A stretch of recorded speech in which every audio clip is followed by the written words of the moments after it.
Voice आ रही है? Voice clear?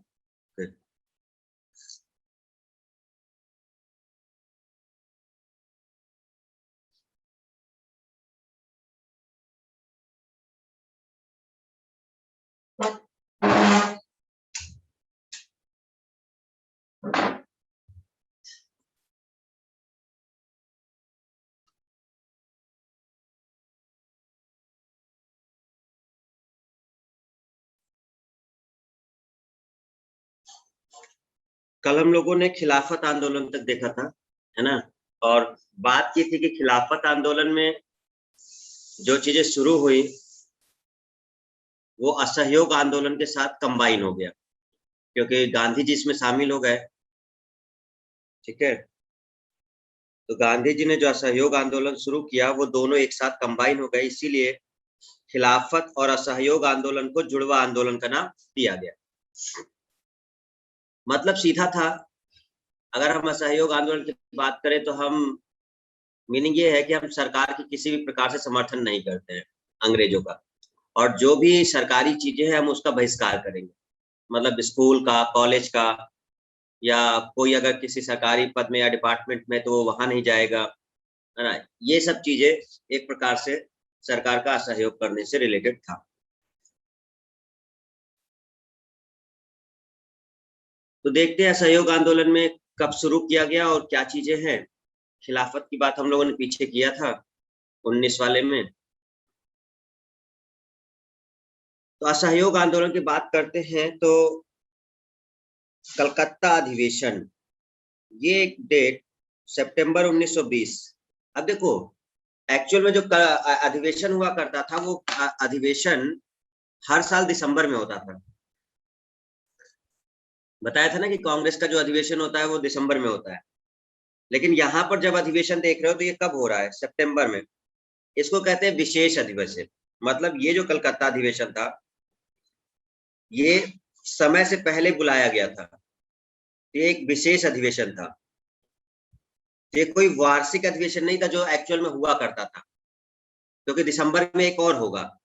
तो ये उससे पहले एक अधिवेशन हुआ था और इसमें लाला लाजपत राय इसकी अध्यक्षता किए थे। ठीक है, इसी अधिवेशन में ये सब सारे मुद्दे आए। गांधी जी ने असहयोग आंदोलन का प्रस्ताव रखा कि अब हम लोग सरकार का सहयोग करेंगे और इस तरह से चीजें शुरू करेंगे। लेकिन जो सीआर दास थे, चित्तरंजन दास,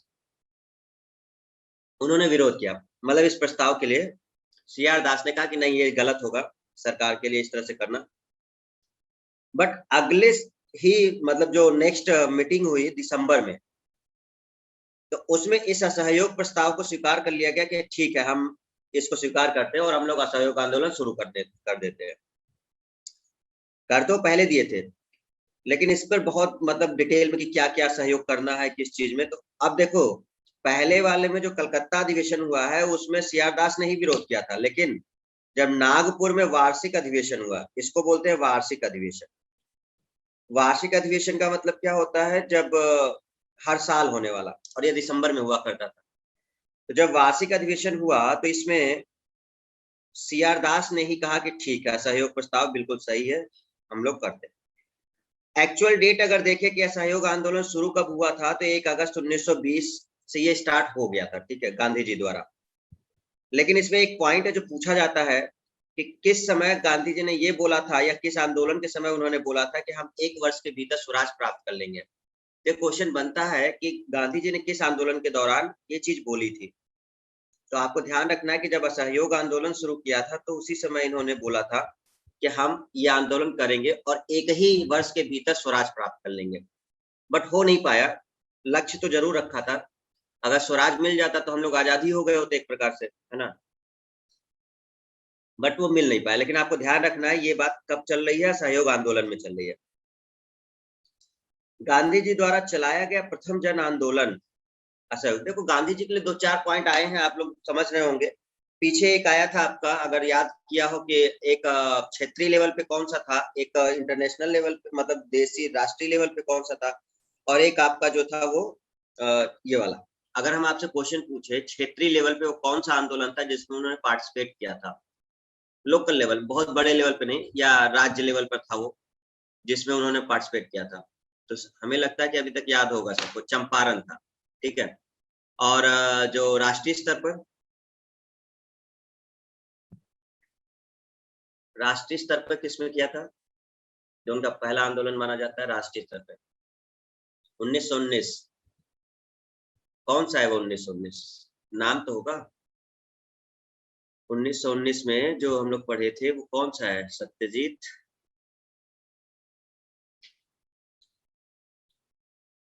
रॉलेट एक्ट। तो एक वो था। अब तीसरा आया आपका, तीसरा कौन सा आया? जन आंदोलन, बहुत बड़े लेवल पर, जिसमें जनता बहुत बड़े लेवल पे शामिल हो गई थी, तो वो कहलाता है असहयोग आंदोलन। आप जानते हैं शुरू करने का कारण आपको सबको पता है, खिलाफत चल ही रहा था, तो खिलाफत का एक मेन था, पीछे रॉलेट एक्ट चल रहा था और पंजाब में बहुत ज्यादा अत्याचार चल रहे थे। तो 3 पॉइंट थे जो मेन थे, जिसपे इस मेन था। बट इसी समय एक प्रॉब्लम हो गई। इस समय क्या हुआ कि चौरी चौरा कांड हो गया। चौरी चौरा कांड जो इसको कहा जाता है, गोरखपुर में पड़ता है चौरी चौरा जगह का नाम।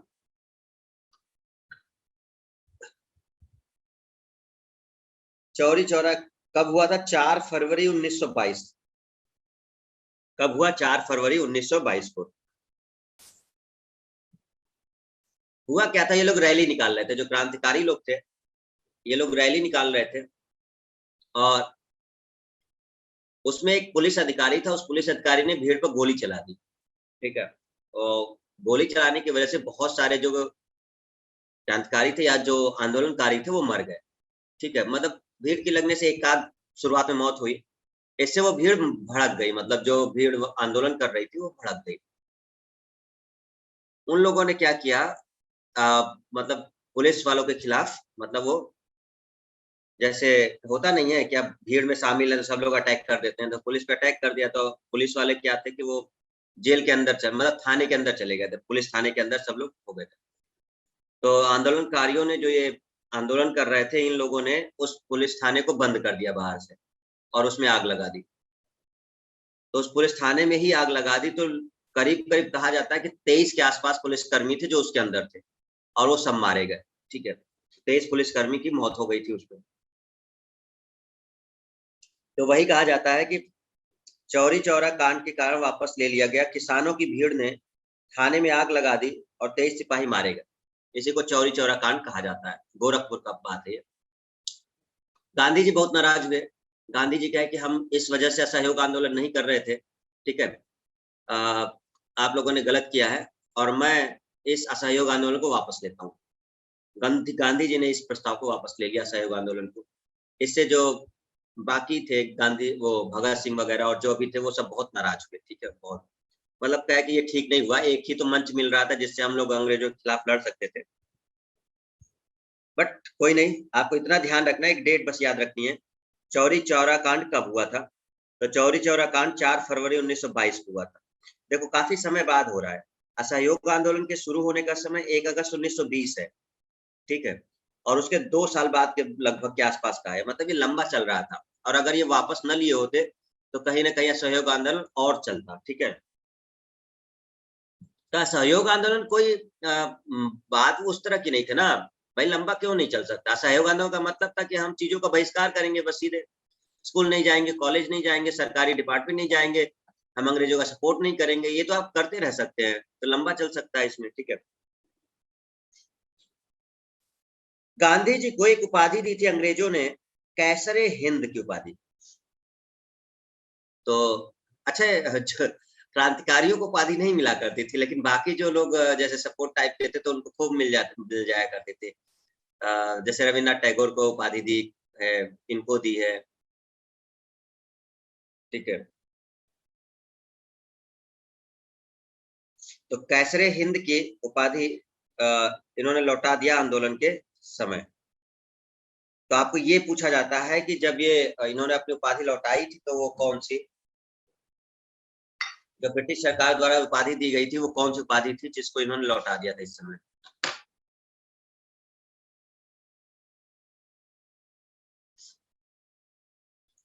जमनालाल बजाज, इनको एक उपाधि मिली थी राय बहादुर, इन्होंने अपनी उपाधि लौटा दी। तो ये एक होता था कि सरकार के खिलाफ अगर आप कुछ करना चाह रहे हैं तो बस एक तो था उपाधि लौटा दो।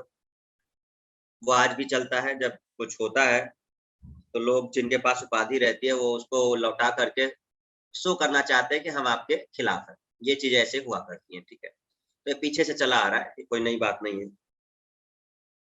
बारदोली गुजरात का 12 फरवरी 1922 कांग्रेस की बैठक, आंदोलन स्थगित करने का निर्णय। कौन सा आंदोलन? असहयोग आंदोलन। ये निर्णय ले लिया गया कि अब ये आंदोलन नहीं चलेगा। 12 फरवरी 1922। 24 फरवरी 1922 दिल्ली, अखिल भारतीय कांग्रेस समिति की बैठक दिल्ली में, और इसी अधिवेशन में आंदोलन वापस ले लिया गया। इन्होंने स्थगित तो कर दिया, और इसी अधिवेशन में, इस अधिवेशन में एक व्यक्ति थे डॉक्टर मुंजे। डॉक्टर मुंजे ने मतलब गांधी जी से बहुत मतलब नाराजगी व्यक्त की कि आपने ये सही नहीं किया सहयोग आंदोलन को वापस लेकर के। तो ये चीज पूछा जाता है कि कौन गांधी जी के मतलब विरोध में हो गए थे या उनके खिलाफ उन्होंने निंदा प्रस्ताव लाए थे जब असहयोग आंदोलन उन्होंने बंद कर दिया था। तो कौन ऐसा व्यक्ति था? क्योंकि सब लोग, अब भाई गांधी जी के खिलाफ कोई जल्दी जाता नहीं था, ठीक है, और सम्मान सब लोग करते थे। मतलब जो भी होता था गलत सही निर्णय वो अलग बात है कि अपने विचार रखते थे, लेकिन गांधी जी के खिलाफ नहीं जाता था कोई, मतलब वो उनको सपोर्ट ही कर देता था किसी न किसी तरह, ठीक है। तो इस तरह से चीजें चल रही थी। लेकिन डॉक्टर मुंजे जो थे उन्होंने मतलब इनके खिलाफ थोड़ा सा बोला कि आपने ये अच्छा नहीं किया जो असहयोग आंदोलन आपने वापस ले लिया। तो ये डायरेक्ट क्वेश्चन ये पूछा जाता है कि कौन गांधी जी के खिलाफ निंदा प्रस्ताव लाया था। तो क्वेश्चन ऐसे बनता है कि उस व्यक्ति का नाम बताइए जो गांधी जी के खिलाफ निंदा प्रस्ताव लाया था, मतलब हम आपकी कड़ी निंदा करते हैं, इस तरह का। तो तब आपको याद रखना है डॉक्टर मुंजे। तो ये वाला नाम आपको ध्यान रखना है कि ये लाए थे निंदा प्रस्ताव। असहयोग आंदोलन के दौरान जब विदेशी वस्त्रों की होली जलाई जा रही थी, या जब वो कहा था ना कि आप देसी वस्त्र यूज करिए, विदेशी नहीं यूज करना है, तो रविन्द्रनाथ टैगोर क्या बोलते हैं? विदेशी वस्त्रों की होली जलाए जाने को अविवेकी या निष्ठुर बर्बादी कहा है। मतलब एक प्रकार से सपोर्ट कर रहा है, क्लियर है? मतलब ये सीधे सीधे कह रहा है कि हम लोग को ऐसा नहीं करना चाहिए। मतलब जहां पर एक तरफ क्रांतिकारी लोग लड़ रहे हैं, उस वहां कुछ लोग ऐसे भी हैं जो एक सॉफ्ट कॉर्नर रख रहे हैं अंग्रेजों के लिए। सॉफ्ट कॉर्नर मतलब बहुत ज्यादा हिंसा करने की जरूरत नहीं है, तब हम लोग बहुत हार्श नहीं हो सकते, है ना। तो इस तरह से रविन्द्रनाथ टैगोर, कहीं ना कहीं रविन्द्रनाथ टैगोर हैं बहुत अच्छे व्यक्ति, लेकिन इनके जो विचार हैं या जो देखा जाएगा तो इनका जहां तक लगेगा तो 30 से 40% के आसपास इनके जो विचार हैं वो अंग्रेजों की तरफ है, मतलब सॉफ्ट कॉर्नर की तरफ है, ठीक है। कि मतलब ये उनके खिलाफ बहुत ज्यादा उस तरह से है नहीं। हाँ, राष्ट्रवादी हैं ऐसा नहीं है, देश के लिए हैं वो, ठीक है। बट जब जितना पढ़ा गया है या जितना समझा गया उनके वाक्यों से तो ऐसा ही लगता है, जो भी उनके वाक्य वगैरह थे, अब उनके मन में क्या रहा होगा पता नहीं। तो असहयोग आंदोलन के दौरान रविन्द्रनाथ टैगोर ने विदेशी वस्त्रों की होली जलाए जाने को अविवेकी या निष्ठुर बर्बादी कहा था, ठीक है। इसी आंदोलन के दौरान कुछ मेन विद्यालय की स्थापना हुई। आप जो बनारस में आज काशी विद्यापीठ देखते हैं, जो काशी विद्यापीठ है, फेमस है, अगर आप लोग जानते होंगे, जैसे बीएचयू है बनारस हिंदू यूनिवर्सिटी, तो उसके बाद एक काशी विद्यापीठ आपको पता होगा 1901 में, ये बहुत पहले का है। मतलब बीएचयू तो पहले बन गया था 1916 के आसपास, मदन मोहन मालवीय जी ने वो करवा दिया था। तो बीएचयू के बाद अगर हम देखें तो जब असहयोग आंदोलन चल रहा था तो उसी समय बनारस में काशी विद्यापीठ की स्थापना हुई थी, और इसी दौरान गुजरात विद्यापीठ की स्थापना हुई 1920 में अहमदाबाद में। और जामिया मिलिया इस्लामिया जो एक नामी कॉलेज है आज की डेट में, जो अब दिल्ली में है, तो जामिया मिलिया इस्लामिया 1920 अलीगढ़ में इसकी स्थापना हुई, और फिर इसको स्थानांतरित कर दिया था, फिर ये दिल्ली चला गया था। तो आज की डेट में जामिया मिलिया इस्लामिया दिल्ली में, ठीक है, पहले अलीगढ़ में था, ठीक है। और इसकी न्यूज आप लोग सुनते रहते हैं जामिया मिलिया की, क्लियर है ना। तो ये दो तीन जो मेन मेन कॉलेज हैं, ये आपके इस समय की स्थापना के हैं जब असहयोग आंदोलन। अच्छा, दिक्कत क्या थी, स्थापना क्यों हुई? भाई असहयोग आंदोलन चल रहा था, तो जब साफ साफ हम लोग उनके विद्यालय का बहिष्कार कर रहे हैं, उनके स्कूल का बहिष्कार कर रहे हैं, उनके कॉलेज का बहिष्कार कर रहे हैं, हम उनके संस्थाओं का बहिष्कार कर रहे हैं, हम सरकारी नौकरी के लिए नहीं जा रहे हैं। तो ये जो चीजें चल रही हैं, तो भाई कोई ना कोई ऐसा कॉलेज तो खोलना पड़ेगा ना जो राष्ट्रवादी हो, जो अपने लिए हो, जब नहीं तो पढ़ोगे कैसे। तो ये जो व्यवस्था थी, इस वजह से इस समय ढेर सारे कॉलेज देखने को मिले असहयोग आंदोलन के दौरान, क्योंकि वो हमारे होंगे और हम लोग उसमें चीजों को सही करेंगे। 1916 बता ही चुके हैं, बीएचयू की स्थापना मदन मोहन मालवीय जी बहुत पहले कर दिए थे, ठीक है। और ये कुलपति रहे हैं बीएचयू के 1919 से 1939 तक। आप जब बीएचयू देखेंगे तो बीएचयू का जो गेट होगा उसके सामने ही मदन मोहन मालवीय की मूर्ति बनी हुई है, मतलब एंट्रेंस से पहले ही। जैसे आप घुसोगे तो गेट है और गेट से पहले ही उनकी बड़ी सी मूर्ति है। जब कोई जाता है तो उनपे माल्यार्पण वगैरह करता है।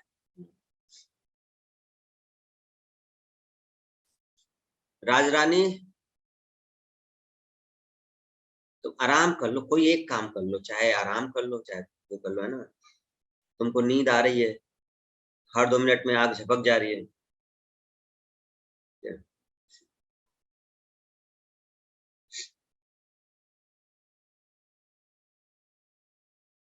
एक दूसरा क्वेश्चन जो सबसे इंपॉर्टेंट इस पॉइंट में है, ये क्वेश्चन ये पूछा जाता है, कौन ऐसा था जो पढ़ाई कर रहा था उस समय पटना कॉलेज में और एग्जाम आने वाला था, बट असहयोग आंदोलन के कारण उसने अपनी पढ़ाई छोड़ करके और वो असहयोग आंदोलन ज्वाइन कर लिया था।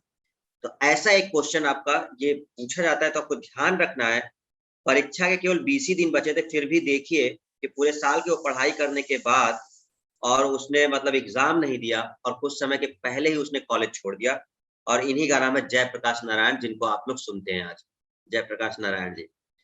तो जयप्रकाश नारायण जो है, काफी इनका नाम है, अब आप सुने हैं नहीं सुने हमें नहीं पता, लेकिन जयप्रकाश नारायण जी का काफी नाम है, ठीक है। तो जयप्रकाश नारायण जी असहयोग आंदोलन के समय पटना कॉलेज छोड़ दिया, जबकि परीक्षा के 20 दिन ही बचे थे। ये एक इंपॉर्टेंट पॉइंट है, इसको इग्नोर नहीं करना, ठीक है।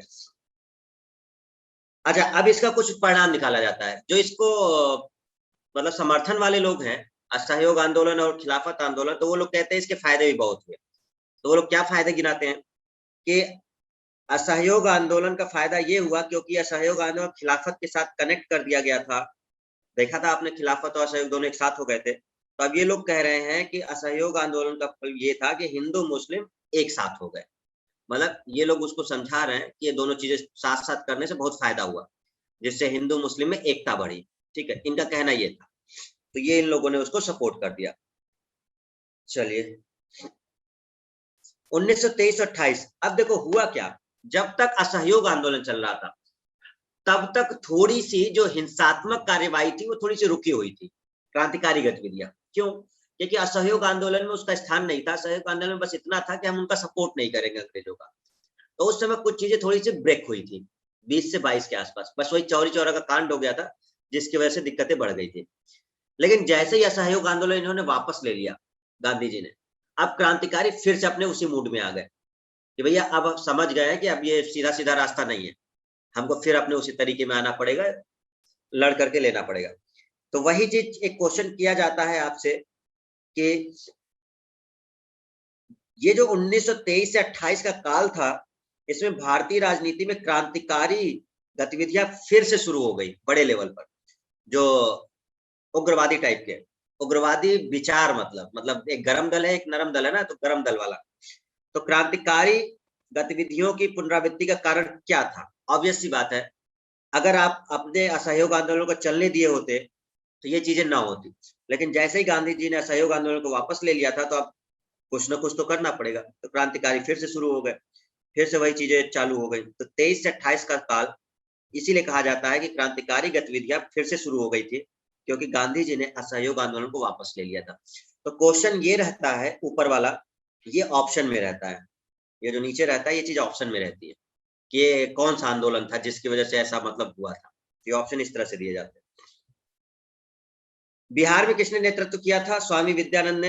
ये आपको पॉइंट याद रखना है कि असहयोग आंदोलन के दौरान बिहार में किसने नेतृत्व किया था। एक शॉर्ट में देखें तो चौरी चौरा कांड में पहले पुलिस गोली कांड हुआ, मतलब एक क्रम से देखते हैं। उसी समय जब गोली कांड हुआ, एक व्यक्ति की मृत्यु हुई, तो उग्र भीड़ ने पुलिस थाने को जला दिया। पुलिस थाने को जलाया, गांधी जो द्वारा आंदोलन का स्थगन हो गया। और जैसे इनका स्थगन हुआ तो कुछ समय के बाद ही इनकी गिरफ्तारी हो गई थी।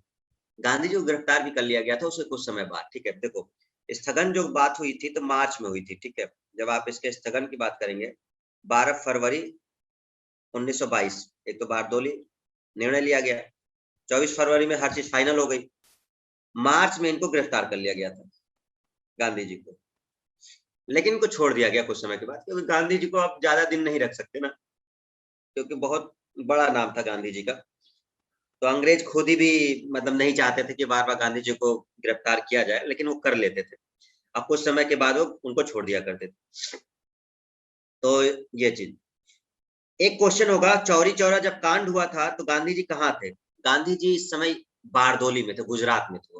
वहां कोई मीटिंग वगैरह या कोई आंदोलन चलाने की शुरुआत कर रहे थे, तो उस समय वहां भी वो एक आंदोलन चलाना चाह रहे थे। तो ये क्वेश्चन रहता है, चौरी चौरा कांड के समय गांधी जी कहाँ पर थे? वो बारदोली वहीं पर थे।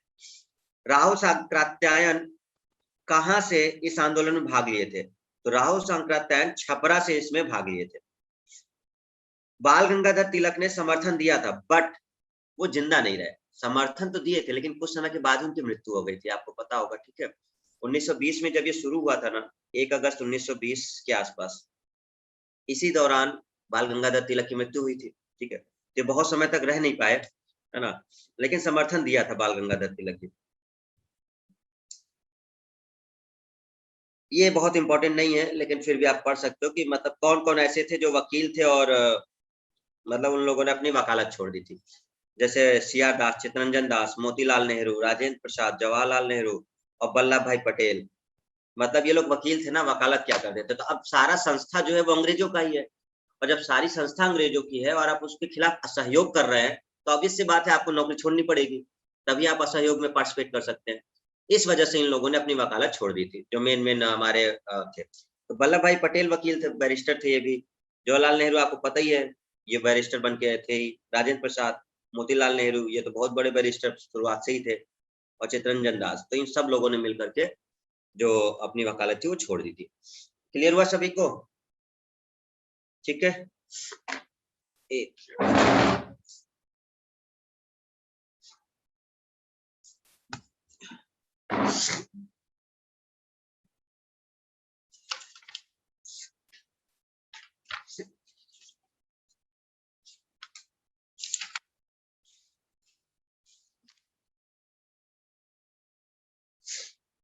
1920 के नागपुर के, देखो एक चीज दिखा दे, दो चीजें आपको ध्यान रखना इसमें। एक कौन सा, ये वाली जो डेट है, एक कलकत्ता अधिवेशन वाली, ये वाली अधिवेशन, ये जो ऊपर कलकत्ता लिखा है, ठीक है, सितंबर 1920, ये जो विशेष अधिवेशन बुलाया गया, लाला लाजपत राय थे इसमें। और एक नागपुर, ये दोनों ध्यान रखना है। नागपुर जो है ये वार्षिक अधिवेशन है, साल में होने वाला। और उस समय से पहले जो बुलाया गया था विशेष अधिवेशन, जो स्पेशली बुलाया गया था, वो है कलकत्ता अधिवेशन। हुआ एक उसी समय था, बस थोड़े से अंतराल पर। ठीक है, तो क्वेश्चन आपका है, निम्नलिखित में से किसने 1920 के नागपुर के, मतलब इस वाले की बात हो रही है, नागपुर के भारतीय राष्ट्रीय कांग्रेस के अधिवेशन में असहयोग के प्रस्ताव को प्रस्तावित किया था?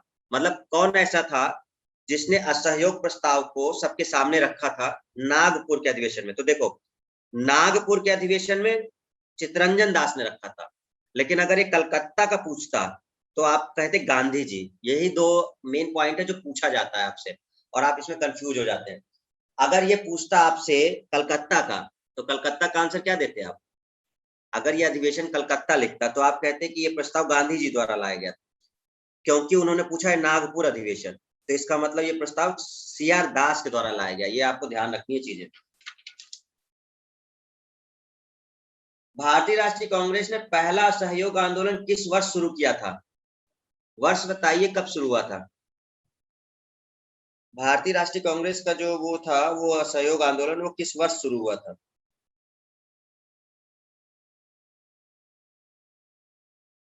1920, ठीक, अगस्त का मंथ था और 1920 में ये शुरू हो गया था। अगस्त के मंथ में 1920 में शुरू हो गया। चलिए, गांधी जी द्वारा चलाया गया प्रथम जन आंदोलन, प्रथम जन आंदोलन कौन सा था? तो प्रथम जन आंदोलन यही है, असहयोग आंदोलन, जिसमें बहुत बड़े लेवल पे लोग शामिल हुए थे।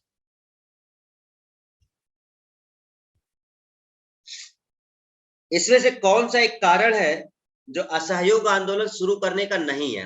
मतलब हम ऑप्शन दे रहे हैं, आप बताएंगे इसमें से कौन सा है जिसकी वजह से असहयोग शुरू नहीं हुआ। पहला, खिलाफत।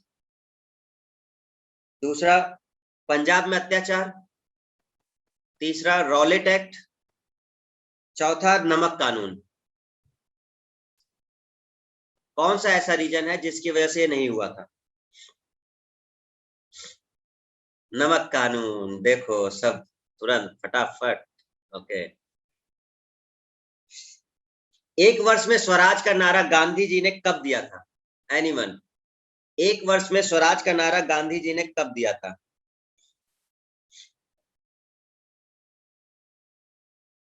दांडी मार्च के समय, असहयोग आंदोलन के समय, सविनय अवज्ञा या गोलमेज? सबको पता है टॉपिक कौन सा चल रहा है, तो वही आंसर होगा, है ना? इतना तो सब लोग जानते हैं, असहयोग आंदोलन चल रहा है, वही आंसर होगा। ठीक है, तेज तो हो तुम लोग। चलो,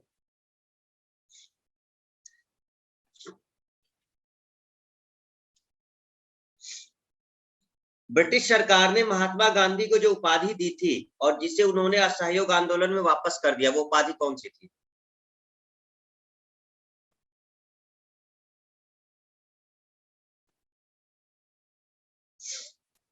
केसरे हिंद की उपाधि। अच्छा, एक और याद है, विक्टोरिया को भी तो दिया गया था केसरे हिंद की उपाधि। ईस्ट इंडिया कंपनी से जब साम्राज्य लिया गया था तो उसको भी दिया गया था ना। चलिए, अच्छा अगला बताइए, किसने असहयोग आंदोलन को समर्थन दिया था लेकिन वो परिणाम नहीं देख सके? असहयोग आंदोलन को समर्थन दिया था लेकिन वो परिणाम नहीं देख सके। तिलक जी। Very good. किसने अपनी वकालत छोड़ दी थी असहयोग आंदोलन के समय? ऑप्शन दे रहे हैं, महात्मा गांधी, मदन मोहन मालवीय, तेज बहादुर या फिर चित्तरंजन दास?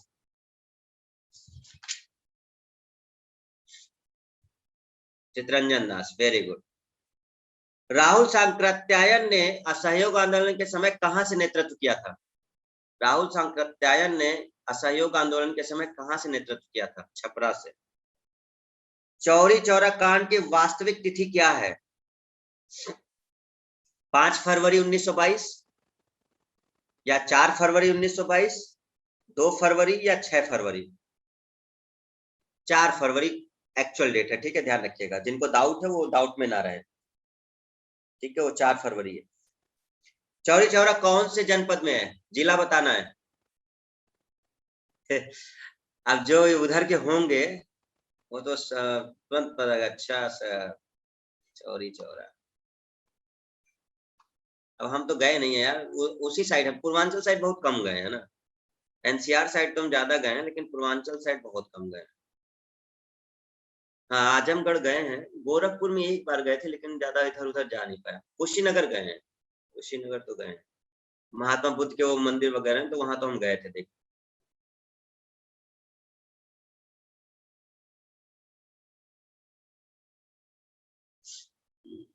हम ज्यादातर वैसे स्थान घूमते जो ऐतिहासिक होते हैं ना, मतलब जहाँ कुछ है देखने के लिए। तो कुशीनगर में है, वहां गए तो महात्मा बुद्ध के वो जो थे उनकी वजह से। सर अब भी है, जला हुआ स्टेशन के बगल में। अच्छा, स्टेशन अभी भी जला हुआ वैसे ही बचा हुआ है क्या? मतलब उसको एकदम धरोहर बना लिए हैं, चलो बढ़िया है। जाने लायक है, फिर चलेंगे किसी दिन, मौका मिलेगा तो जाएंगे, देखेंगे भी।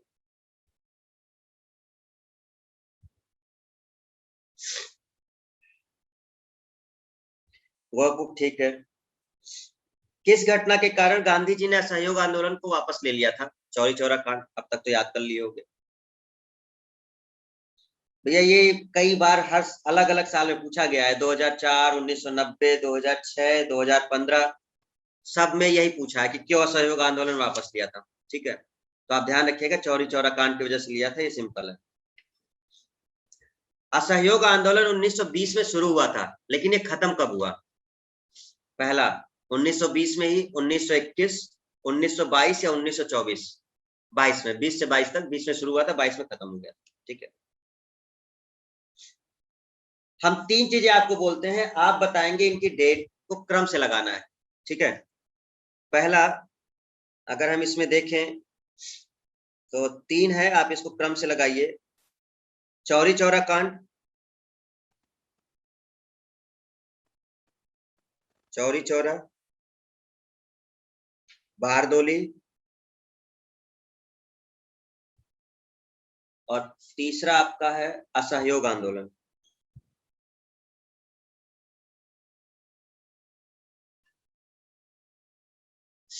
आपको इसको क्रम से बताना है, क्या लगेगा, 1 2 3, 3 2 1 या क्या लगेगा?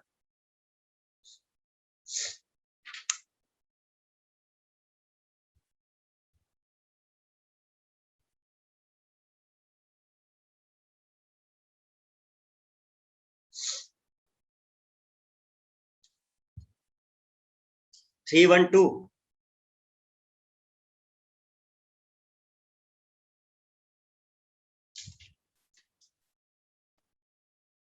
नहीं, ये पूरा टर्म है असहयोग आंदोलन का स्थगन, मतलब शुरुआत का डेट का नहीं है, असहयोग आंदोलन का स्थगन लिखा है, मतलब वो खत्म होने का है, स्टार्टिंग का नहीं है।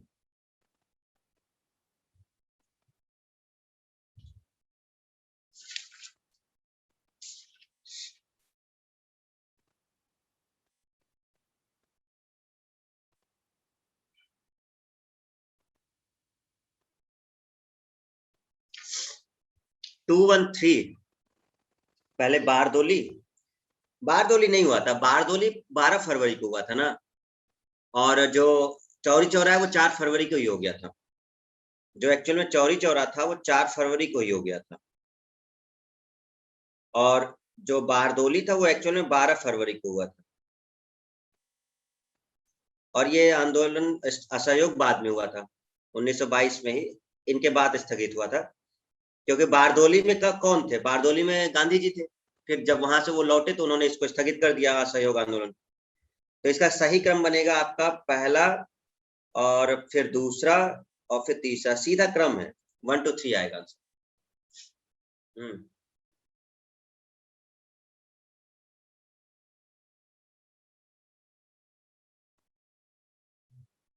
बारदोली किसान आंदोलन से, हाँ, बारदोली किसान आंदोलन से।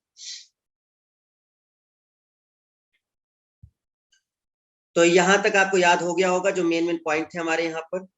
बाकी देख लीजिएगा, ये डेट वेट जो इसकी है, ये सब बनारस में जो काशी विद्यापीठ है अहमदाबाद वाला, और ये सब जो है इसको याद कर लेना। ठीक है, स्वराज पार्टी का गठन देखते हैं, स्वराज पार्टी जो बनी थी उसका क्या है, मेन मेन पॉइंट इसको याद कर लेना। स्वराज पार्टी का गठन कब हुआ, सबसे इंपॉर्टेंट पॉइंट यही है, 1923 में हुआ था। 1919 में भारत शासन अधिनियम आया था, इसको हम लोग पॉलिटी जब स्टार्ट करेंगे तो पहले इन्हीं सब चीजों को डिस्कस करेंगे, चार्टर एक्ट वगैरह। अभी बस इतना समझ लो कि इसमें शॉर्ट पॉइंट में कि क्या था इसमें। छोटे लेवल पर एक तो बड़ा केंद्रीय और एक प्रांतीय विधानमंडलों का कांग्रेस द्वारा बहिष्कार। भारतीय शासन अधिनियम ने क्या किया था, इन चीजों को बनाया था, कुछ विधानमंडलों को बनाया था। ठीक है, मतलब जैसे आज का जो आप लोग देख रहे हैं राज्य लेवल पर विधान परिषद, विधानसभा और इस तरह की चीजें, वो जो बारदोली सरदार पटेल वाला है वो अलग है। ये जो बारदोली है ये उस समय का बताया ना आपको, जब असहयोग आंदोलन जब चल रहा था, तो असहयोग आंदोलन के समय गांधी जी बारदोली में मौजूद थे, उस समय वो गुजरात में थे। तो यहाँ का जो चीज है ये गांधी जी से रिलेटेड चीज पूछी जा रही है, ये जो बारदोली है। अगर वहां होता तो एक प्रकार से वो कहीं ना कहीं बारदोली किसान आंदोलन या उस तरह से कुछ समझाता इसमें। ठीक है, कांग्रेस द्वारा बहिष्कार किया गया कि हम ये जो आपने स्थापित किया है, ये विधानमंडल, ये हम लोगों के अकॉर्डिंग नहीं है, आपने हम लोगों की राय नहीं ली, जबकि बना आप हमारे लिए ही रहे हैं। तो सबसे बड़ा दिक्कत ये था कि इसमें आप अपनी मनमर्जी चला रहे हैं, आप जो सोच रहे हैं, आपने नाम तो जरूर भारतीय शासन अधिनियम दे दिया है कि भारत के लिए कर रहे हैं, लेकिन आप हम लोग की बात मानते ही नहीं है। हम लोग जो प्रस्ताव रखते हैं आप उसको स्वीकार नहीं करते हैं, और आप लोग अपनी कमेटी बना करके और कुछ भी बना देते हैं। इस वजह से गांधी जी बहुत नाराज थे। गांधी जी ने कहा हम आपके इस बनाए हुए जो विधानमंडल है या जो चीजें आपने स्थापित की है, हम इसको नहीं मानते, हम इसका बहिष्कार करते हैं। तो ये चीजें की गई, तो कांग्रेस ने इस चीज को नहीं माना, कोई प्राथमिकता नहीं दी, इसके द्वारा जो चीजें स्थापित की गई थी, जिसकी वजह से अब विधानमंडल बना था तो चुनाव होंगे, लेकिन कांग्रेस ने चुनाव में पार्टिसिपेट ही नहीं किया। 1920 में चुनाव हुआ इन विधानमंडलों के सदस्यों के लिए जो स्थापित किए गए थे। अब जब चुनाव में पार्टिसिपेट ही नहीं करोगे तो सदस्य वहां जाएंगे ही नहीं, तो कार्यवाही कैसे चलेगी? कांग्रेस ने सीधे बहिष्कार कर दिया, हम चुनाव नहीं लड़ेंगे और मेरा कोई भी सदस्य वहां नहीं जाएगा। ठीक है, तो ये चीज आपको ध्यान, बहुत ज्यादा तो नहीं लेकिन हाँ एक रहता है कि इसमें जो विधानमंडल वगैरह था उसका बहिष्कार किया गया था। असहयोग आंदोलन स्थगित हम तो पहले ही बता चुके हैं, ये ऊपर ही, ठीक है, गांधी जी गिरफ्तार हो चुके थे, ठीक है, मार्च जब आपने देखा ऊपर उधर। तो असहयोग आंदोलन यहाँ बताया ना आपको, गांधी जी की गिरफ्तारी हो गई थी 10 मार्च 1922 जब वो किया गया, तो ये वही चल रहा है। तो जब असहयोग आंदोलन स्थगित हुआ, गांधी जी गिरफ्तार हुए, तो देश में निराशा का माहौल, बहुत लोग उदास हो गए थे। मोतीलाल नेहरू और सीआर दास, देखो एक्चुअल में क्या है, अब जब चौरी चौरा कांड हुआ था और असहयोग आंदोलन को स्थगन कर दिया था गांधी जी ने, और उसके कुछ समय बाद ही जो 10 मार्च की डेट दी जा रही है उसमें गांधी जी को गिरफ्तार कर लिया गया था। अब क्योंकि गांधी जी बहुत बड़े नेता थे, अब जब कुछ भी होता था तो उनके नेतृत्व में होता था, और किसी पार्टी का अगर लीडर गिरफ्तार हो जाता है तो चीजें बहुत गड़बड़ हो जाती है। तो जो कांग्रेस पार्टी था उसको ये नहीं समझ में आ रहा था कि अब हम क्या करें, क्या हम किसी और को नेता बनाएं, तो उनको ये चीजें क्लियर नहीं हो रही थी। तो इस समय दो व्यक्ति जो है ये एक अलग पार्टी की स्थापना कर देंगे, क्योंकि ये कुछ सुझाव देंगे कि ऐसा करिए, कांग्रेस नहीं मानेगी, और कांग्रेस जब नहीं मानेगी तो ये लोग दो लोग मिलकर एक अलग पार्टी बना देंगे, उसी पार्टी का नाम है स्वराज पार्टी, ठीक है, जो कांग्रेस से अलग हो जाएगी। तो जैसे हमने देखेंगे तो वो दो व्यक्ति कौन है, वो मोतीलाल नेहरू है और सीआर दास है, मतलब मोतीलाल नेहरू और चित्तरंजन दास। 1923 के चुनाव के माध्यम से विधानमंडल में पहुंचने की योजना, ये था इनका मेन मोटो जो इन लोगों ने सुझाव रखा। देखो 1920 में जो चुनाव हुआ था उसमें भाग ही नहीं लिया इन लोगों ने, सीधा सीधा बहिष्कार कर दिया था। और अगर आप पार्टिसिपेट नहीं करोगे तो आप सरकार में नहीं बैठोगे, अगर आपको सरकार में बैठना है तो आपको सदस्य बनना पड़ेगा ना, चाहे सांसद बनो चाहे विधानसभा के बनो, कोई तो बनो, तब तो आप वहां जाओगे। तो जब ये 22 में जब इनको गिरफ्तार कर लिया गया है तो इन लोगों ने कहा कि अगले साल चुनाव होने वाला है 1923 में, तो इन्होंने कांग्रेस से सीधे कहा कि आप हर बार इसका बहिष्कार मत करिए, इस बार का जो चुनाव होगा 23 में हम लोग इसमें पार्टिसिपेट करेंगे और हमारे सदस्य जो हैं वो चुने जाएं और विधानमंडल में पहुंचे। जब हम लोग अंदर पहुंच जाएंगे तो फिर हम विरोध करेंगे। ये वही केस है जो इस समय है, जैसे सरकार बनती है और एक विपक्ष होता है, जब भी आप कुछ करते हैं तो विपक्ष उसका विरोध करता है, ठीक है, कोई भी बिल लाए या कुछ भी, तो यही विपक्ष का काम है। तो जब आप रहेंगे, अब देखो दिक्कत क्या है यहाँ पर, अब इस समय सरकार पावरफुल है, पावरफुल का मतलब मेजोरिटी में है, इसका मतलब ये है विपक्ष उतना ताकतवर दिख नहीं रहा। तो अब अगर विपक्ष बहुत ताकतवर होता है यानी कि उनकी सीटें ज्यादा होती हैं तो उनका एक पावर होता है कि कोई भी चीज होगा तो हम उसको जल्दी से पास नहीं कराने देंगे अगर वो गड़बड़ है। और अगर आपका विधानसभा में 2 सदस्य ही है, 3 ही सदस्य बैठा है, तो फिर आपकी कोई वैल्यू ही नहीं रहती है। ये इस तरह से चीजें हैं। तो ये लोग क्या सोचे थे, मोतीलाल नेहरू और चित्तरंजन दास ने एक प्रस्ताव रखा कि हम लोग ऐसा करते हैं कि कब तक हम लोग बाहर से लड़ते रहेंगे, चुनाव लड़ते हैं और चुनाव लड़ करके हम लोग सीधे विधानमंडल में पहुंचेंगे और वहां फिर अपनी सारी आवाज उठाएंगे जो भी हमें कहना है, तो सरकार जल्दी सुनेगी। किंतु कांग्रेस ने इस प्रस्ताव को अस्वीकार कर दिया। कांग्रेस ने कहा नहीं, हम चुनाव में भाग नहीं लेंगे। अब क्यों नहीं लेंगे, तो वो पार्टी का अपना निर्णय था। तो गया का अधिवेशन हुआ था 1922 में और कांग्रेस ने इस प्रस्ताव को अस्वीकार कर दिया, कहा कि हम चुनाव में पार्टिसिपेट नहीं करेंगे। ये मेन रीजन था जिसकी वजह से मोतीलाल नेहरू, जो मोतीलाल नेहरू पिता हैं जवाहरलाल नेहरू के, तो मोतीलाल नेहरू और सीआर दास इन लोगों ने कांग्रेस के अध्यक्ष पद से इस्तीफा दे दिया। सीआर दास थे उस समय, तो इन्होंने इस्तीफा दे दिया और 1923 में ही जनवरी के मंथ में ही एक पार्टी की स्थापना कर दी और उसी पार्टी का नाम था स्वराज पार्टी। तो कांग्रेस से अलग एक नई पार्टी देखने को मिली, स्वराज पार्टी। वो इसलिए क्योंकि मतभेद हो गए इन लोगों में। अगर ये लोग मान लिए होते कांग्रेस वाले तो शायद पार्टी नहीं बनती, और बट बन गई। तो ध्यान रखना है कि कौन से दो लोग थे जिन्होंने बनाया, तो मोतीलाल नेहरू और सीआर दास। ये तो बहुत कॉमन है आज की डेट में भी। देखो अगर किसी पार्टी में कोई मतभेद होता है तो कुछ 5-6 विधायक लेकर के पार्टी, जैसे कैप्टन अमरिंदर सिंह अब चाह रहे हैं कि कोशिश तो कर रहे हैं ना कि अपनी एक नई पार्टी बनाए, क्योंकि कांग्रेस तो वैसे गड़बड़ किया, भाजपा में उसको जाना नहीं है और कोई पार्टी वो जाएंगे नहीं तो क्या करेंगे, वो अपनी पार्टी बनाएंगे कहीं ना कहीं। वो अलग बात है बाद में शामिल हो जाए, है ना। तो ये चीजें तो चलती रहती है कि अभी बना लेंगे फिर जिधर दिखेगा मंत्री पद उधर वो पहुंच जाएंगे, तो इस तरह की चीजें होती है। आई होप कि स्वराज पार्टी क्लियर हो गया आपको। कब स्थापना हुई? 1923 में। किन दो व्यक्तियों ने की? मोतीलाल नेहरू और सी आर दास ने। क्यों हुई? क्योंकि ये लोग चुनाव लड़ना चाहते थे और कांग्रेस पार्टी उसके सपोर्ट में नहीं थी, इस वजह से इन्होंने कांग्रेस पार्टी से इस्तीफा दिया और इन लोगों ने स्वराज पार्टी की स्थापना कर। मुख्य उद्देश्य जो हमने ऊपर बताया था आपको, वही विधानमंडल में प्रवेश करके उन्हें काम न करने देकर वर्ष 1919 के भारत शासन अधिनियम का उच्छेदन करना, इसका विरोध करना, जो 1919 था तो इसका विरोध करना था उन्हें, भारत शासन अधिनियम। ये मेन उद्देश्य था स्वराज पार्टी का। इंपॉर्टेंट पॉइंट ये है कि स्थापना कब हुई है और ये व्यक्ति कौन है। ये कुछ मेन लोग जो स्वराज पार्टी से कनेक्टेड थे, जो नई पार्टी बनी है। अध्यक्ष कौन बनाए गए? चितरंजन दास। महासचिव कौन बनाए गए? मोतीलाल नेहरू।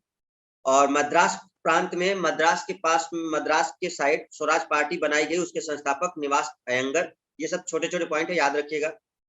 और एक और नेता जो इससे जुड़े हुए थे, एनसी केलकर। तो इनमें से कोई भी नाम आपसे पूछा जा सकता है। नाम ऐसे ही पूछा जा सकता है कि कौन इसमें से स्वराज पार्टी से जुड़ा हुआ था, या जब स्वराज पार्टी की स्थापना हुई तो उसका अध्यक्ष कौन बनाया गया था, महासचिव कौन बनाया गया था। ये कुछ छोटे छोटे पॉइंट है जो आपको ध्यान रखने हैं। स्थापना, व्यक्ति कौन है, और इनमें से कोई एक पॉइंट आपके लिए, तो ये आपको ध्यान रखना है। चलिए ये पॉइंट्स आई होप क्लियर हो गया होगा। 1925 में विट्ठल भाई पटेल सेंट्रल लेजिस्लेटिव असेंबली के अध्यक्ष बने केंद्र स्तर पर। चितरंजन दास को एक नाम दिया गया है देश बंधु। तो क्वेश्चन बनता है, देश बंधु किसे कहा जाता है? आई होप कि इतना तो याद होगा ही सबको भाई, देश बंधु तो हर कोई जानता है ना। सर इस पार्टी का मतलब, किस पार्टी का मतलब? स्वराज का। स्वराज का मतलब क्या? अपना राज। अंग्रेजों बाहर जाओ, स्वराज, हम स्वराज लेके रहेंगे, है ना, पूर्ण आजादी। तो स्वराज का मतलब वही होता है, स्व मतलब अपना, राज मतलब राज। तो नाम का मतलब यही हुआ ना, स्वराज का मतलब। तो देश बंधु किसे कहा जाता है? चितरंजन दास को। कहाँ से पढ़ के आए हैं? इंग्लैंड से पढ़ के आए हैं। अच्छा उस समय मेन वही होता था, तो जो जाते थे वो लोग इंग्लैंड ही तो जाएंगे पढ़ने, बैरिस्ट्री की पढ़ाई वहां होती थी। मदन मोहन मालवीय हिंदू महासभा के संस्थापक सदस्य थे। बिहार में स्वराज दल का गठन किसने किया था? श्री कृष्ण सिंह ने किया था। 16 दिसंबर 1922 इंडिपेंडेंट पार्टी बनाने का निर्णय मदन मोहन मालवीय और मोतीलाल नेहरू जी ने लिया था। तो ये कभी कभी पूछ लेता है कि एक अलग पार्टी बनाने का निर्णय किसने लिया था। देखो ये बाद में बना है, स्वराज पार्टी बाद में बनी है, ये 1923 में बनी है। 16 दिसंबर को यह बात हुई थी, उसी के कुछ दिन बाद ही बना है वो। इंडिपेंडेंट पार्टी का मतलब समझ रहे हो? कांग्रेस से अलग हटकर। तो ये बात चल रही थी दिसंबर में, ये लोग डिस्कस कर रहे थे, लेकिन अगले ही महीने जनवरी 1923 में ही उन्होंने वो पार्टी बना दी।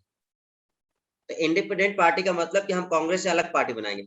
लेकिन मदन मोहन मालवीय को उसमें अध्यक्ष नहीं बनाया गया था, इसलिए एक पॉइंट इंपॉर्टेंट होता है कि अध्यक्ष किसको बनाया गया था? सी आर दास को। ठीक है, ये लोग केवल बात मतलब एक सुझाव दे रहे थे कि हम क्या करेंगे, तो इसलिए कुछ चीजें इंपॉर्टेंट होती हैं जो आपको ध्यान रखनी होती है। चलिए स्टूडेंट्स, क्लियर हुआ सबको? जल्दी से कुछ पॉइंट्स पूछ लेते हैं, आपको इतनी देर में अगर कुछ याद हुआ होगा तो। चलो सब लोग सामने आओ जरा, बहुत देर से हम तुम लोग को नहीं देखे, अच्छा नहीं लग रहा।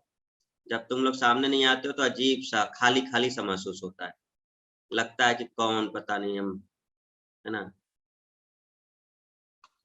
तुम लोग सामने रहते हो तो सब अपने से लगते हो कि अपने लोग हैं सब, है ना। हाँ ठीक, चलो देख, सही है।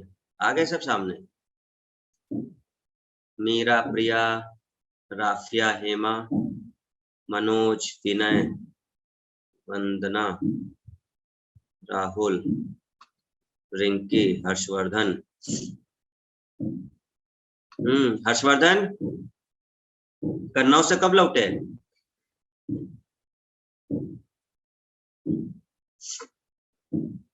कन्नौज समझते हो क्या? आखिरी हिंदू शासक कन्नौज, हर्षवर्धन प्रतापी शासक, उसके बाद धराशायी हो गया पूरा साम्राज्य। पीयूष, ज्ञान प्रभा, पूजा, वंदना, मीनू है। देखो मतलब शकल दिखाए तुरंत गायब। सर बस देख लिए ना सर, 2 मिनट सर, बस हो गया सर। तुरंत तुरंत ऑफ। एक से एक ऐसे वीर बैठे हुए हैं यहाँ।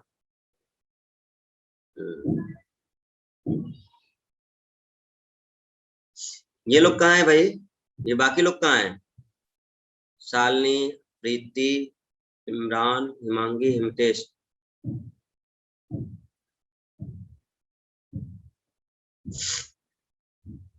चलो ठीक, बढ़िया, तुम लोग अच्छे आदमी हो। स्वराज पार्टी के निर्माण के लिए कांग्रेस के अध्यक्ष पद से किसने इस्तीफा दे दिया था? जब स्वराज पार्टी की स्थापना करनी थी तो कांग्रेस के अध्यक्ष पद से किसने इस्तीफा दिया था? इसका मतलब उस समय अध्यक्ष कौन था? जब वो पार्टी बन रही थी तो कांग्रेस का कोई अध्यक्ष रहा होगा ना भाई। 2 लोग थे, मोतीलाल नेहरू और सीआर दास। तो मोतीलाल नेहरू तो अध्यक्ष थे नहीं, तो जो अध्यक्ष रहा होगा वही इस्तीफा देगा। तो अध्यक्ष कौन था उस समय? चित्तरंजन दास थे। करेक्ट आंसर, ठीक है। स्वराज पार्टी का गठन किसकी असफलता के बाद हुआ था? मतलब कौन सा ऐसा आंदोलन चल रहा था जो असफल हो गया और उस असफल आंदोलन की वजह से ही स्वराज पार्टी का गठन हुआ था? कौन बताएगा इसका आंसर? ऑप्शन दे क्या? ऑप्शन तुरंत आंसर दे दोगे? चलो फिर भी देते हैं। असहयोग आंदोलन, भारत छोड़ो आंदोलन, स्वदेशी आंदोलन। वो असहयोग तुरंत आंसर आ जाएगा भाई, क्योंकि टॉपिक वही चल रहा है। अब आसपास का ही चल रहा है तो इतना तो समझ में आ ही रहा है कि सर इधर उधर का ना पूछेंगे। भाई भारत छोड़ो आंदोलन पता नहीं कहाँ है। अभी हम चल रहे हैं 20-22 के आसपास, वो बात होगी 42 के। इतनी तो तेज हो तुम लोग, अंदाजा तुरंत लगा लोगे। भाई बात सिंपल सी है, असहयोग आंदोलन ही उन्होंने वापस ले लिया था। इतना तो हम कहानी समझी चुके हैं। जब असहयोग आंदोलन वापस लिया था, गांधी जी गिरफ्तार हो गए थे। गिरफ्तार हो गए, नेतृत्व कमजोर पड़ गया, जिसकी वजह से इन लोगों ने कहा कि भैया हम विधानमंडल में पहुंचेंगे और सरकार का विरोध करेंगे। कांग्रेस नहीं मानी, तो उस वजह से स्वराज पार्टी को बनाया गया। तो एक प्रकार से असहयोग आंदोलन असफल ही तो हुआ, सफल थोड़े ना हुआ, क्योंकि वो चला ही नहीं। स्वराज पार्टी को किसने स्थापित किया था या संस्थापक कौन थे? 2 व्यक्ति, सीआर दास और मोतीलाल नेहरू। ठीक, इसमें से कौन स्वराज पार्टी के गठन से संबंधित है? सुभाष चंद्र बोस? नहीं। जवाहरलाल नेहरू? नहीं। सीआर दास? हाँ। और मोतीलाल नेहरू? हाँ। वेरी गुड, ठीक। पूरा इनका क्वेश्चन है भरा पड़ा रहता है इन लोगों से। मोतीलाल नेहरू और सीआर दास द्वारा 1923 में जिस पार्टी का गठन किया गया था, उस पार्टी का नाम क्या था? स्वराज पार्टी। 1923 में वही हुआ था।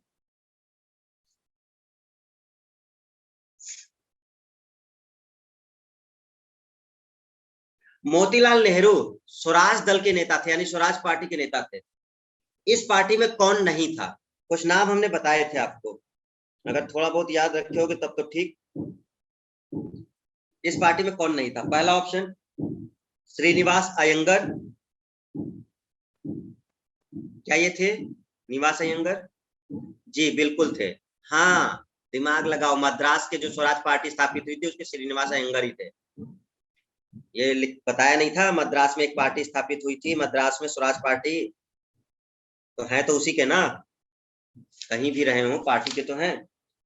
चित्तरंजन दास वो तो संस्थापक ही हैं। विट्ठल भाई पटेल, क्या ये स्वराज पार्टी से संबंधित हैं? विट्ठल भाई पटेल नहीं है, इसमें नाम नहीं है, लेकिन विट्ठल भाई पटेल हैं, ठीक है। असल में विट्ठल भाई पटेल ऊपर थे ना, कहीं नाम आया था ना इनका, विट्ठल भाई पटेल का। कहाँ गए यहाँ पे? विट्ठल भाई पटेल, अच्छा, असहयोग से जुड़े थे वो, और असहयोग से जुड़े होने के कारण वो इसमें भी शामिल हो गए थे, विट्ठल भाई पटेल। तो आप देखिएगा इसमें कहीं नाम था, पता नहीं इसमें दिया था हमने आपको कि नहीं, ये रहे ना, देखो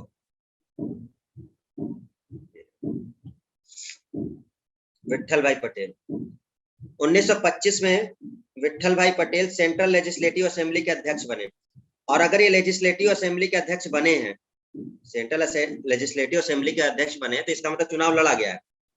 स्वराज पार्टी ने चुनाव लड़ा था। असल में पूरा डिटेल अभी आपको हमने नहीं बताया था, ठीक है। तो ये स्वराज पार्टी ने चुनाव लड़ा था। क्यों? ये मुद्दा ही चुनाव को लेकर था। स्वराज पार्टी बनी क्यों थी? काउंसिल यानी विधानमंडल में जाने के लिए ही तो बनी थी, क्योंकि कांग्रेस सपोर्ट नहीं कर रही थी। इन लोगों ने पार्टी इसलिए बनाई थी कि हम चुनाव लड़ेंगे और चुनाव लड़ने के बाद हम लोग विधानमंडल में जाएंगे। तो इन लोगों ने चुनाव लड़ा। उसमें से जो विट्ठल भाई पटेल हैं 1925 में, इनको सेंट्रल लेजिस्लेटिव असेंबली के अध्यक्ष चुन ले गए थे। ये इसी पार्टी के थे, स्वराज पार्टी के ही थे, ठीक है। तो ये भी नाम है। और लास्ट है आपका राजगोपालाचारी, ये नहीं है, राजगोपालाचारी इस पार्टी के नहीं थे, ठीक है। तो आप ध्यान रखेंगे, इसमें निवास अयंगर ये तो है ही। दूसरा जो चित्तरंजन दास, वो तो संस्थापक ही थे। तीसरा विट्ठल भाई पटेल, ये चुनाव लड़के गए थे, ये स्वराज पार्टी से संबंधित थे। राजगोपालाचारी इस पार्टी के नहीं थे, ठीक है। इनमें से कौन स्वराज पार्टी से संबंधित नहीं है? एक अगला क्वेश्चन अगले साल का, ये 2014 का है, वो 91 में आया था, ये 2014 में। कौन स्वराज पार्टी से संबंधित नहीं है? मोतीलाल नेहरू हैं, ठीक। सी आर दास हैं, एनसी केलकर, केलकर हैं, देखो केलकर हैं यहाँ पर। एनसी केलकर स्वराज पार्टी के नेता में शामिल थे, ठीक है। और राजेंद्र प्रसाद, ये नहीं है, राजेंद्र प्रसाद नहीं, राजेंद्र प्रसाद नहीं। इस तरह के क्वेश्चन करने की कोशिश किया करो, ठीक है। ये क्वेश्चन ऐसे ही बनते हैं। तो ये जो थ्योरी होती है, इसको सीधा सीधा नहीं पूछा जाता, वो क्वेश्चन इसी तरह से बनाते हैं ऑब्जेक्टिव, इसलिए इन चीजों को पढ़ना पड़ता है, ठीक है।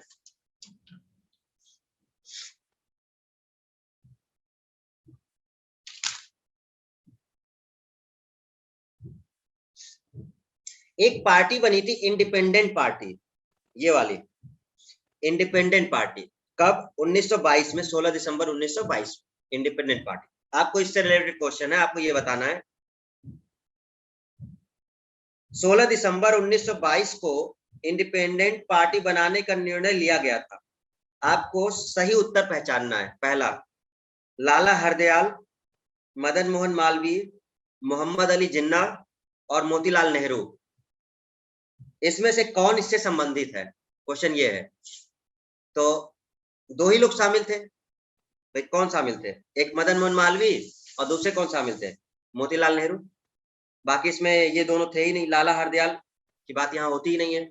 और मोहम्मद अली जिन्ना, इससे कोई इनका समर्थन जरूर किया था मोहम्मद अली जिन्ना ने, लेकिन उन्होंने स्वराज पार्टी का किया था।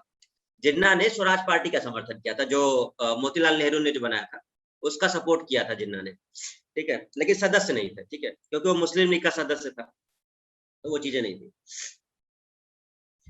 सेंट्रल लेजिस्लेटिव असेंबली का प्रथम भारतीय अध्यक्ष कौन था? हम ऑप्शन नहीं दे रहे। सेंट्रल लेजिस्लेटिव असेंबली का प्रथम भारतीय अध्यक्ष कौन था? सेंट्रल लेजिस्लेटिव असेंबली का प्रथम भारतीय अध्यक्ष कौन था? विट्ठल भाई पटेल, विट्ठल भाई पटेल, वेरी गुड, ठीक है। चलिए, कंप्लीट हो गया। अब हमारी एक बहुत इंपॉर्टेंट पॉइंट जहां से क्वेश्चन बनते हैं, साइमन कमीशन।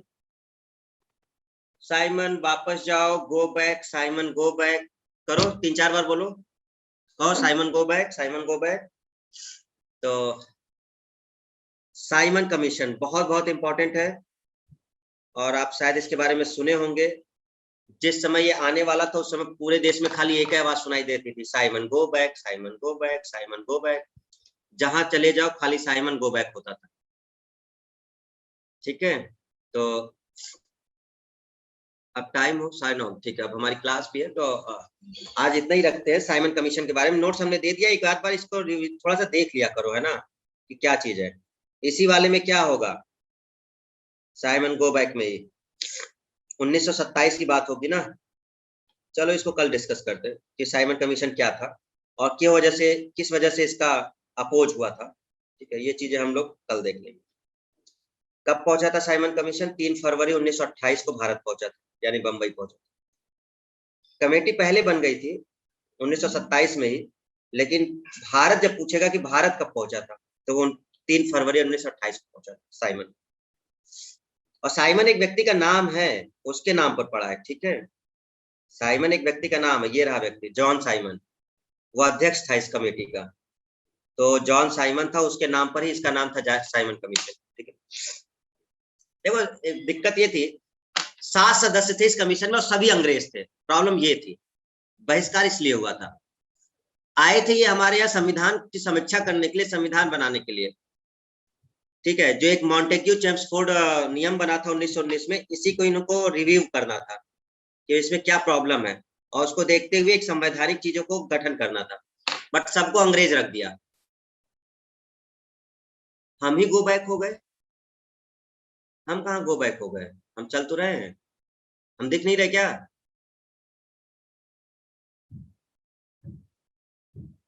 कह रहा है आप ही गो बैक हो गए, हम कहे गो बैक होंगे, भैया हम अंग्रेज थोड़े हैं? और हमने तुम्हारे लिए क्या कर दिया, ऐसा कौन सा कानून वो गठित कर दिया कि तुम गो बैक कर रहे हो? तो इसमें अंग्रेज थे सारे, 7 सदस्य थे, 7 अंग्रेज थे। यही सबसे मेन मुद्दा था, विरोध करने का सबसे बड़ा पॉइंट यही था। आप भारतीयों को रखते नहीं हो, संविधान भारत के लिए बनाना चाहते हो। ऐसी कुछ चीजें थी। हाँ चलिए ठीक है बस। अच्छा क्लास एंड करने वाले हैं, फिर गो बैक हो गए। अरे तुम लोग बहुत दिमाग लगाते हो हैं। चलो कल ही करते हैं, अब खत्म करते हैं इसको कल। थोड़ा सा नोट्स को रिवाइज कर लेना, जिससे चीजें थोड़ा जल्दी याद हो जाए, और रिवाइज करते रहो, ठीक है। याद नहीं होगा नहीं तो ये सब, आज याद रहेगा, 2 दिन बाद वो डेट भूल जाएंगे सब। दोनों में अंतर है। मध्यकालीन में क्या था, मध्यकालीन में शाहजहां पढ़ने में बड़ा मजा आ रहा था, सब कहानी के रूप में था, ठीक है ना। आधुनिक भारत में डेट इतनी ज्यादा है, एक तो कमीशन बने हैं, एक डेट बहुत याद करनी है इसमें, कब क्या हुआ है।